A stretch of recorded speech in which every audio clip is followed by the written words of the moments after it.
I would have been such a fool to have said no. And actually, Jim and I, we have sort of talked over the years about trying to come up with something to do together, find an opportunity to work together again. And I obviously, really loved the first film. I was one of those people who, it really got me. I really understood all the subtle and not so subtle themes that ran through it, and I found it very powerful and extremely emotional.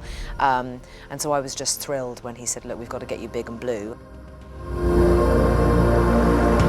So the underwater performance capture, first of all, it's a huge amount to think about. So there's not just the physical challenge of holding your breath. There's then the added challenge of acting out a scene underwater where everything is very different. You're having to imagine coral reefs, you're having to picture, other Na'vi, Metcaina swimming around you.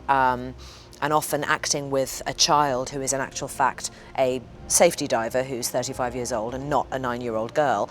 So there's that sort of added element too. Then you have the challenge of your movements are very, very different underwater. So rather than sort of sculling all the time or desperately trying to kick your legs to sort of stay in one place, finding that serenity and that calm, that's another thing. So there's all of that to take care of first. Then you have a wetsuit with motion capture bobbles all over you. Then you have a helmet and an arm with a GoPro sat in the front of it.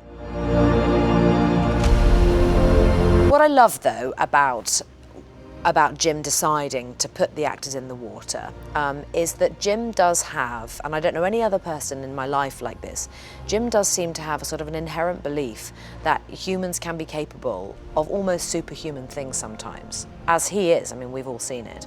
But he also believes that everyone can push themselves just that little bit further than they ever believed that they were prepared to. And I love seeing him encourage people to go that extra mile and try that new experience that they were afraid of or daunted by.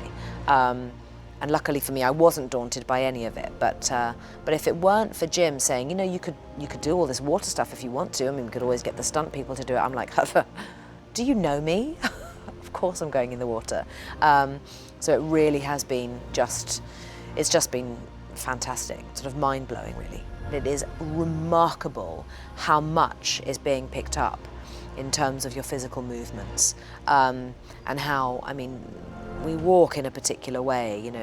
The Na'vi don't walk just like a regular human being. There's a sort of a composure to it, and a real strength and a groundedness. They walk in a very fluid way with their legs. They almost lead with their hips. Their shoulders are very upright. It's different, not kind of like a slouchy human who probably doesn't think about how they're holding themselves when they walk down the street. And the tiniest adjustments to that Na'vi gait, it's really, you see it immediately, the difference from one take to the next. I'd watch and I go, oh God, I forgot to do my walk. And then you correct it and it makes the most enormous difference to the character. So learning to appreciate the subtleties of movement has been really great actually. Yeah, really interesting.